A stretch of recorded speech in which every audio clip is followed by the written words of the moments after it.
Hi, thanks so much for joining our video blog today. My name is Eiland with Coa Banker. And my name is David Bowen with Loan Depot. And today we'll be discussing what is a closing statement.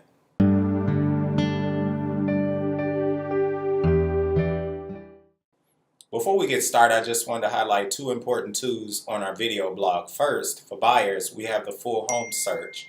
For sellers, we have the free home value report. So Dave, we have a recent document that was renamed. It used to be the HUD-1. Now it's Correct. the closing statement. From a buyer's standpoint, what should they know about it? Well, from a buyer's standpoint, now there's no surprises. I mean, the main reason for changing this document was to get a complete closing statement in the borrower's hand at least 3 days before they close so they can consent to it. Got it. In the old days, the HUD-1 would show up on the day of the closing, and there was a lot of surprises sometimes. So that avoids that entire situation. Okay. So in today's day and age, what happens is that closing statement gets consented by the borrower 3 days prior to the closing. Okay. And either the attorney or myself will go over the questions and answer those questions as they come due. A lot of my clients don't have attorneys, so I usually end up answering a lot of those. But normally I suggest for the attorney to go over it with them.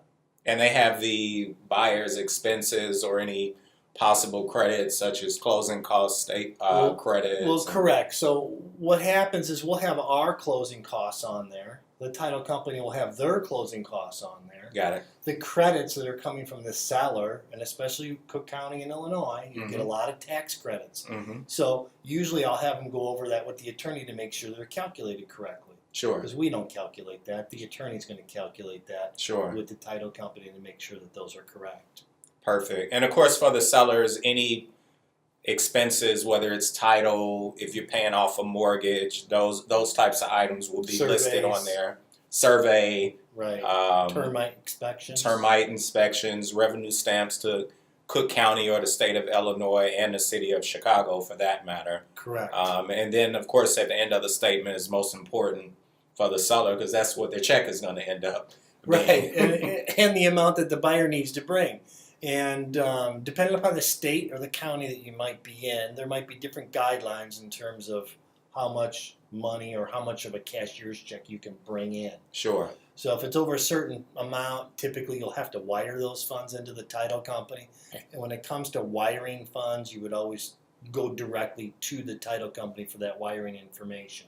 Perfect. Thanks so much for that information, Dave. So if you have any additional questions or if you want to sell a home or buy a home, call me, Eiland, Coa Banker, 312-497-1651. Or and if you're looking to get pre-qualified to buy a new home, vacation home, or refinance the home that you have, give me a call, 708-705-7911. This is the Money Guy. Thanks so much for tuning in.